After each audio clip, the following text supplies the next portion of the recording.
गांव एक किसान था, बड़ा भोला भाला, अनपढ़ था, ज्यादा पढ़ा लिखा नहीं था। किसान अपनी खेत में खेती कर रहा था, तभी एक महात्मा उसके खेत में आ गए और महात्मा आके बोले, भाई हमको कुछ भोजन प्रसाद पवाओ। किसान बोला, अरे महात्मा आए भैया, इनको प्रणाम करो। किसान ने उनको प्रणाम किया, प्रणाम करके महाराज उनको भोजन प्रसाद पवाया। कहा, महात्मा जी आप आए हैं, मुझे कोई गुरु मंत्र दे जाओ।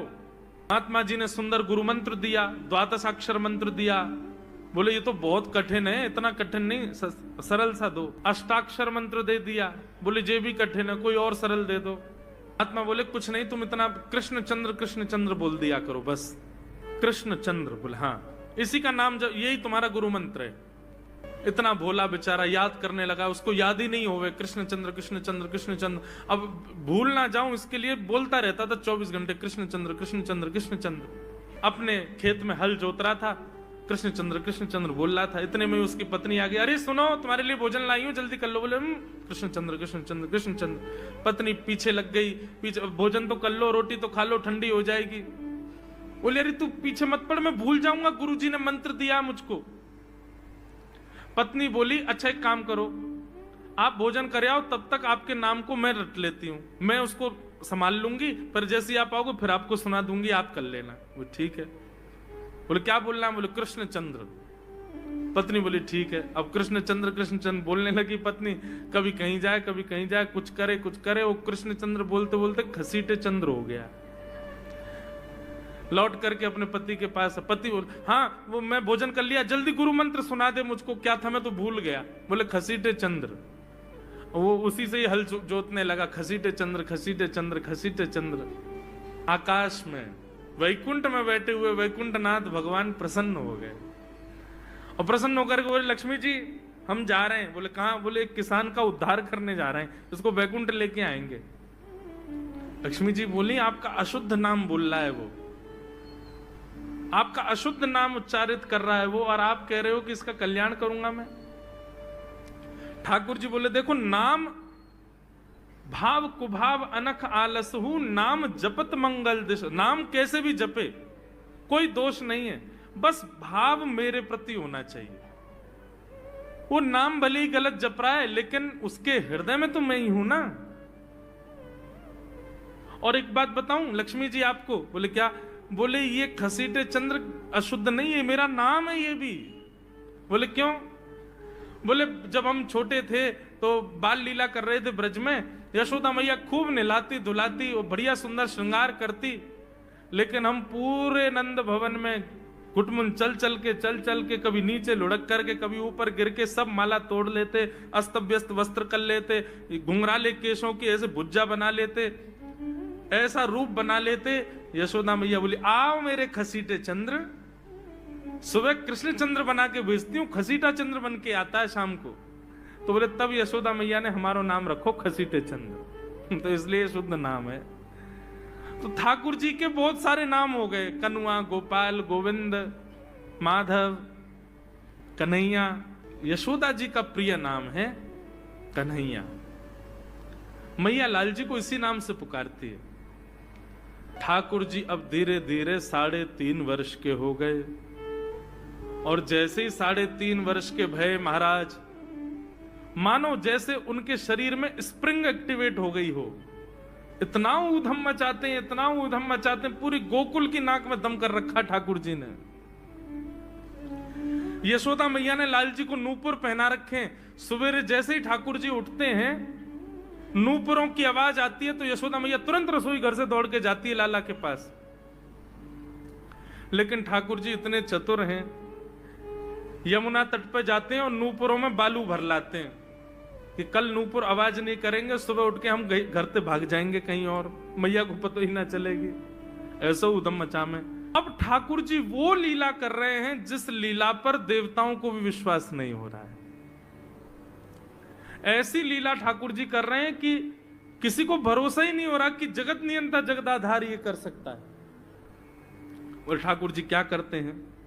बोले ये मत पूछो क्या करते हैं, यूं कह रहे हैं क्या नहीं करते। जो माता पिता अपने बालकों को बहुत ऊधमी समझते हैं, बहुत बड़ी कृपा है ठाकुर जी की कि आपके घर ठाकुर जी जैसे उद्यमी बालक नहीं है। ऊधमों के सिरमौर हैं ठाकुर जी। कैसा उधम मचाते हैं? नहा धो करके ठाकुर जी सवेरे तैयार होते हैं, सबसे पहले गैयाओं के पास जाते हैं। मैया कहवे लाला नहा धो के सबसे पहले गैयान को प्रणाम करवे जा, गैयान को स्पर्श कर फिर कछु करियो। ठाकुर जी गैयाओं को प्रणाम करने जाते हैं। जैसे ही देखते हैं कि कोई गैया बैठी है, सो ठाकुर जी कहें अरे अरे मैया या गैया को आलस आ गयो, या को आलस दूर कर दूं।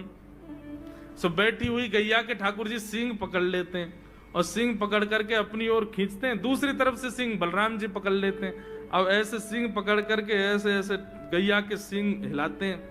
अब बैठी रहती गैया थोड़ी देर तो कोई बात नहीं, जैसे जोर जोर से हिलाना प्रारंभ करते हैं सोई गैया खड़ी हो जाती है। और जैसे गैया खड़ी होती ठाकुर जी लटक जाते हैं सींगों से। अब ठाकुर जी को तो बढ़िया झूला बन गया, गैया की सींगन पर झूल रहे हैं। थोड़ी देर तो गैया इधर से उधर ठाकुर जी को झुलाती रहती है, लेकिन थोड़ी देर बाद जैसे ही ठाकुर जी की पकड़ कमजोर होती है, गैया को पता चल जाए कि अब लाला गिरवे वार होए, तो गैया भी इतनी चतुर कि वो गोबर में ही जाके खड़ी हो गए। ठाकुर जी के ने आगे को चल, मैं गोबर में है जाऊंगो। गैया के ना अब तो मैं यहीं खड़ी रहूंगी, तुम गोबर में ही गिरो। और सोई ठाकुर जी को हाथ छूट जा, मैया मैया बचाइयो, देख जे गैया मुंह को गोबर में फेंक रही है। अब मैया जब तक बचावे आवे तब तक तो लाल जी के हाथ छूट जाएं और ठाकुर जी गले गले तक गोबर के ढेर में जाके गिर जाएं।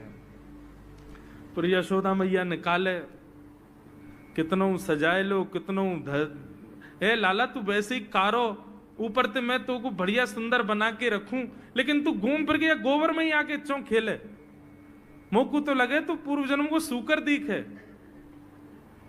ठाकुर जी मन मन मुस्कुरा रहे, हाँ मैया जे बरा भगवान को अवतार भयो ना, जाने पृथ्वी की रक्षा करी हिरण्याक्ष थे।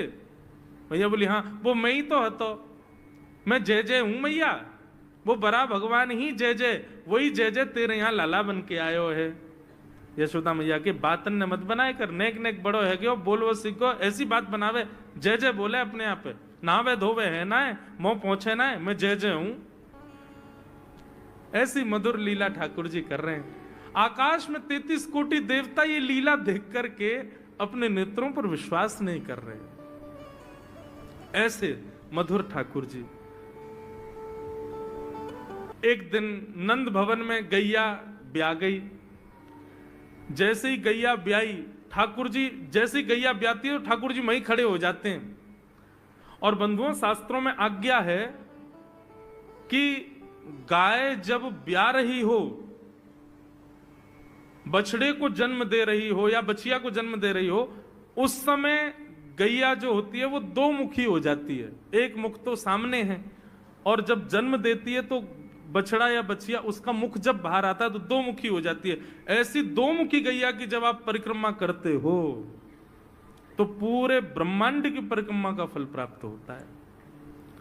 तो ठाकुर जी का नियम है, नंद बाबा की उंगली पकड़ के खड़े रहे, जैसे ही गैया ब्यावे वारी हो तो वाकू सहलाते रहे, जैसे ही गैया ब्यावे वारी हो, जैसे ही बछड़ा बाहर आवे सोई ठाकुर जी वाकी परिक्रमा कर ले, परिक्रमा करके दंडवत प्रणाम करें, वाकू वाकी चरण रज को माथे से लगा में, और बछड़ा जन्म ले सो वाकू नवा में दुआ में, वाकू अपने गरे से लगा में। एक दिन ठाकुर जी जोर जोर से रोने लगे। बछड़ा जैसे ही जन्म लियो बछड़ा ने, ठाकुर जी रोने लगे। नंद बाबा शांत करा में नहीं माने, बलराम जी ने शांत करायो नहीं माने। यशोदा मैया बोले लाला का भयो, तू रो क्यों रोए? बोले मैया मेरे संग बहुत बुरा भयो। यशोदा मैया बोली कहा भयो? बोले गैया के बछड़ा ने जन्म लियो। मैया बोली तो वाह बछड़ा को मैंने मुंह खोल कर देखो, वाह के सबरे दांत निकले आए। मेरे जन्म को 3 साल है गए, अभी तक 4 ही दांत निकले मैया, वो टूट जाए, रो रहे हैं अपने दांतन को, मेरे दांत चौना निकल रहे सबरे। बाप बछड़ा के जन्म लेते सबरे दांत आ गए, मेरे दांत चौने ही आ रहे हैं। यशोदा मैया ऐसी मधुर बात सुनकर के झूठी झूठी कहती, मैया कहती लाला तू दूध ना पीवे ना, पूरे दिन मक्खन खावे, मक्खन चीकनो होवे, दांत निकले चिकनो है कि सुई पेट में चलो जाए, तो दूध पिए कर। चोटी पकड़ के रोते मैया मेरी चोटी चौना भर रही। बलराम की चोटी देखो कैसी नागिन जैसी चोटी है वाकई, और मेरी चोटी कैसी है मैया, नेक सी पतरी सी। मैया बोले लाला तू दूध ना पीवे, दूध ते चोटी बड़े बलराम देखिए ऐसा जग भर के दूध पीवे। सो ठाकुर जी दूध को पात्र हाथ में ले में, अपनी चोटी खोल ले में, और फिर चोटी पकड़ करके दूध पी में, और दूध पीते पीते नापते रहे कितनी बड़ी भई की ना भई अभी। ऐसी मधुर लीला ठाकुर जी करते हैं। ऐसी लीलाएं हैं ठाकुर जी की कि उन लीलाओं को सुनकर के जो ज्ञान के मार्ग को नहीं समझ पाते, जो वैराग्य के मार्ग को नहीं समझ पाते, जो ज्ञान और वैराग्य से ठाकुर जी को प्राप्त नहीं कर पाते, वो इन लीलाओं से ठाकुर जी के हो ही जाएंगे। ऐसी लीला है।